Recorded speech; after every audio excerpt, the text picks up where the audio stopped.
Assalamualaikum warahmatullahi wabarakatuh.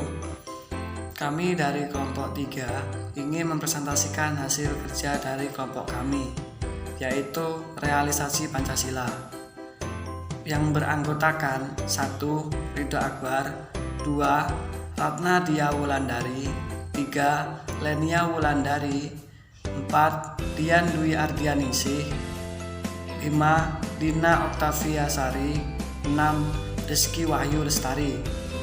Latar belakang Pancasila adalah sebagai sistem filsafat yang sudah dikenal sejak para pendiri negara membicarakan masalah dasar filosofis negara dan pandangan hidup bangsa.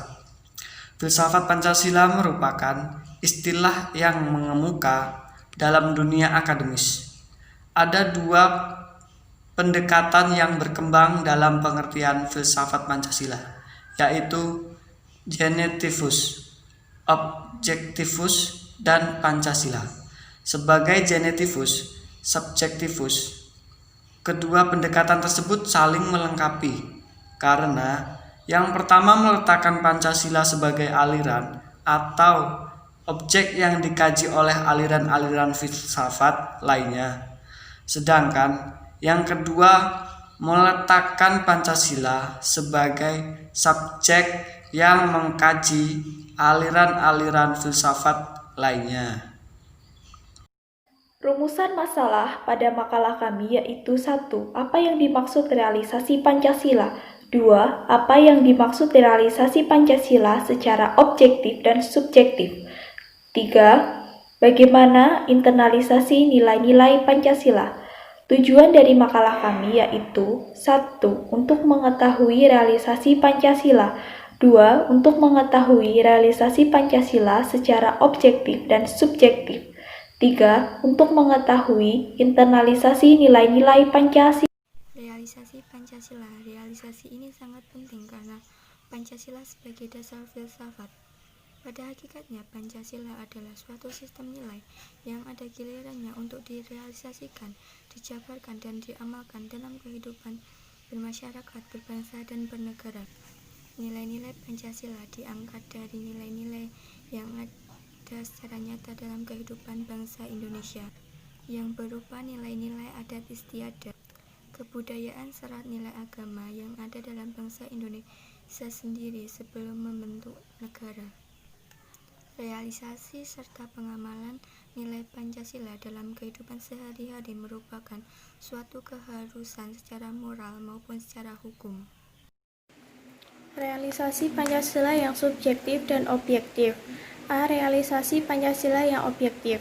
Realisasi Pancasila yang objektif yaitu realisasi serta implementasi nilai-nilai Pancasila dalam segala aspek penyelenggaraan negara, terutama kaitannya dalam penjabaran nilai-nilai Pancasila dalam praksis penyelenggaraan negara dan perundang-undangan di Indonesia. Penjabaran Pancasila yang objektif. Penjabaran Pancasila yang objektif yaitu pelaksanaan dalam bentuk realisasi dalam setiap aspek penyelenggaraan negara, baik di bidang legislatif, eksekutif, dan yudikatif, dan semua bidang kenegaraan, terutama realisasinya dalam bentuk perundang-undangan negara Indonesia. B. Realisasi Pancasila yang subjektif.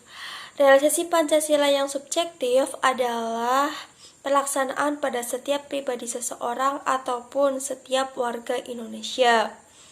Realisasi Pancasila yang subjektif ini lebih penting karena persyaratan bagi realisasi Pancasila yang objektif. Dalam realisasi ini mewujudkan suatu kehidupan di mana kesadaran wajib hukum telah terpadu dalam kesadaran wajib moral. Dalam realisasi Pancasila ini, apabila nilai-nilai Pancasila telah dipahami, dihayati, dan diresapi, maka seseorang telah memiliki pandangan hidup. Internalisasi nilai-nilai Pancasila. Realisasi nilai-nilai Pancasila, dasar filsafat negara Republik Indonesia, yang dilakukan secara berangsur-angsur dan dijalankan melalui pendidikan, baik berupa sekolah, masyarakat, maupun keluarga, sehingga dapat diperoleh yang pertama pengetahuan, yang kedua kesadaran, yang ketiga ketaatan, yang keempat kemampuan kehendak, dan yang kelima watak dan hati nurani. Yang pertama, pengetahuan. Pengetahuan yang benar tentang Pancasila berupa aspek nilai, norma, maupun aspek praksisnya. Kemudian yang kedua yaitu kesadaran, selalu mengetahui pertumbuhan keadaan dalam diri sendiri. Kemudian yang ketiga yaitu ketaatan, selalu dalam keadaan kesediaan untuk memenuhi wajib lahir dan batin, lahir dari luar, misalnya pemerintah, dan wajib batin dari diri sendiri. Kemudian yang keempat, kemampuan kehendak, yaitu cukup kuat sebagai pendorong untuk melakukan perbuatan yang didasarkan pada nilai-nilai Pancasila. Kemudian yang kelima, watak dan hati nurani, agar seseorang selalu mawas diri dan dapat menilai diri sendiri dengan baik. Pada dasarnya, ada dua bentuk realisasinya, yaitu bersifat statis dan bersifat dinamis, yaitu nilai-nilai yang bersifat rohani dan bersifat universal. Sehingga ini merupakan ciri khas karakter yang bersifat tetap. Sedangkan yang bersifat dinamis yaitu dalam realisasinya senantiasa bersifat dinamis inovatif sesuai dengan dinamika masyarakat, perubahan, serta konteks lingkungannya. Oleh karena itu, dalam proses realisasinya harus diterapkan strategi yang relevan serta metode yang efektif. Proses pembentukan kepribadian Pancasila yaitu 1. Proses penghayatan yang diawali dengan memiliki pengetahuan yang lengkap dan jelas tentang kebaikan dan kebenaran Pancasila.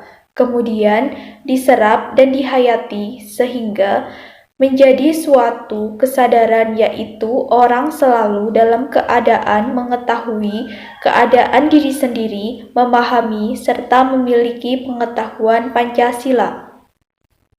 Kemudian 2. Ditingkatkan ke dalam hati sanubari sampai adanya suatu ketaatan, yaitu suatu keadilan yang harus senantiasa ada untuk merealisasikan Pancasila. Kemudian 3. Disusul dengan adanya kemampuan dan kebiasaan untuk melakukan perbuatan mengaktualisasikan Pancasila dalam kehidupan sehari-hari, baik dalam bidang kenegaraan maupun bidang kemasyarakatan.